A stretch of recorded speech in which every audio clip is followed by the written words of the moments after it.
1955, as part of the project to improve the Autodromo Nazionale Monza racetrack on the main straight stretch, 2 scoreboard towers were built. The towers are still used today, but with a different function. One tower was placed at the entrance to the pit lane, the other at the entrance to the first chicane. The towers were built with the prime objective of being a source of information for the public who, anxiously waiting for updates and results, packed the Autodromo during the sporting events. Bulbs lit up the stretch that was being covered at that particular moment in time by the lead of the race. Different pieces of information about the fastest 3 cars were given, such as the number of the lap, the driver's number, and the distances from the other competitors.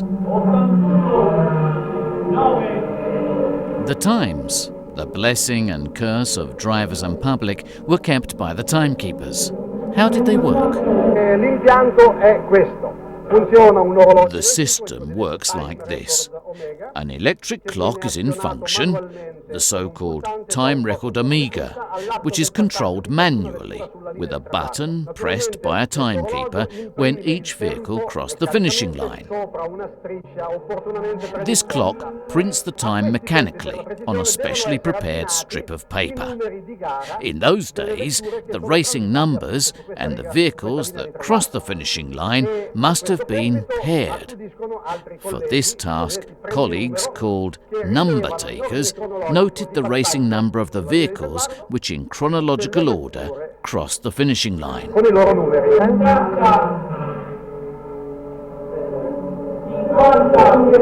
Of the many emotions that zoomed by at high speed under these towers, some, more than others, have marked the history of the Monza racetrack. For example, the importance of their strategic position can be remembered in Ronnie Peterson's accident during the start of the Italian Grand Prix in 1978. It was thanks to the sequence of photos taken from the tower at the start of the first chicane that the name of Riccardo Patrese, who for a long time was held responsible, was cleared. It was also under the 2 towers that in 1976, only 42 days after his terrible accident on the Nürburgring, that Niki Lauda returned to the wheel of his Ferrari to race in the Italian Grand Prix. He came 4th, but the exultant crowd applauded him as the undisputed winner.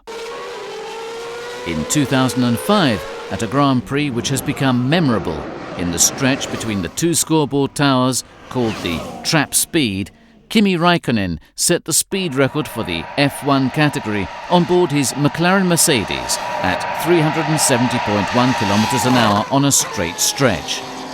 An absolute record in a race valid for the Formula One World Championship, confirming and further reinforcing the Monza track as a temple of speed. Fans who go to the Monza Autodromo, professionals but also drivers, also remember how the towers have always been an indispensable landmark on days when fog or rain make it difficult to see the route. The illuminated towers that stand out against the skyline of the Autodromo are both for those racing on the track and those watching from the grandstand or the park, like lighthouses in the sea. 39 square meters on 3 floors, since 2002 used as VIP hospitality areas with a capacity of about 50 people each. The 2 scoreboard towers are an example of how the Monza circuit has always been ahead of its times and capable of renewing itself, merging history and innovation. Today, the towers are amongst the very few symbols that remain to tell the story of an extraordinary circuit.